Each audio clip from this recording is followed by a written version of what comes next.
look at you and it's easy to see you are that someone I've been trying to meet. I got your number, won't you pick up the phone? Don't leave me hanging on the dial tone. একটা mixing জারের মধ্যে চিকেনের ছোট ছোট boneless পিসেসগুলো, আমি এখানে 200 gram chicken কিমা piece use করেছি। পুরো কিমা করে নিয়েছি মিক্সির মধ্যে পেস্ট করে। এবার আমি একটা সার্ভিং বোলের মধ্যে এটাকে ট্রান্সফার করে দিই। কিমার মধ্যে আগে থেকে ড্রাই রোস্ট করে রাখা 2 চামচ বেসন দিয়ে দিলাম,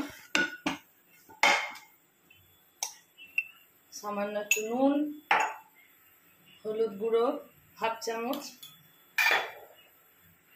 লঙ্কার গুঁড়ো 1 চামচ, জিরে গুঁড়ো, ধনে গুঁড়ো, পুদিনা পাতা, ধনে পাতা কুচিয়ে রাখা,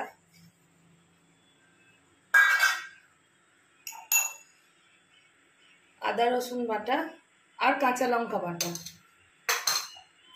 1 চামচ গোলমরিচ, গোলমরিচের গুঁড়ো, লেবুর রস, একটা পুরো গোটা লেবুর রস দিতে হবে,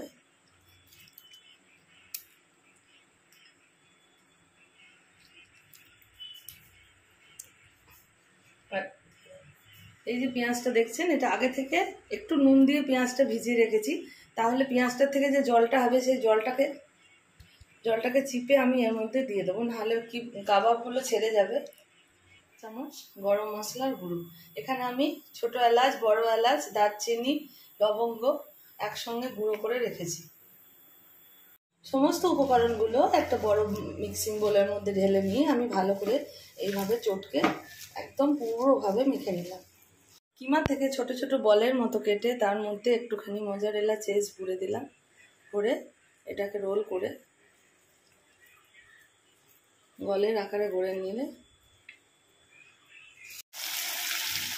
গরম গরম তুলে নিয়ে সার্ভ করলে হয়ে যাবে চিকেন কাবাব রেসিপি। দেখতেও যেমন সুন্দর, খেতেও তেমনি সুস্বাদু ও মজাদার। চলুন বানিয়ে ফেলুন আর আমাকে কমেন্ট করে জানান কেমন লাগছে আজকের এই চিকেন কাবাব রেসিপি।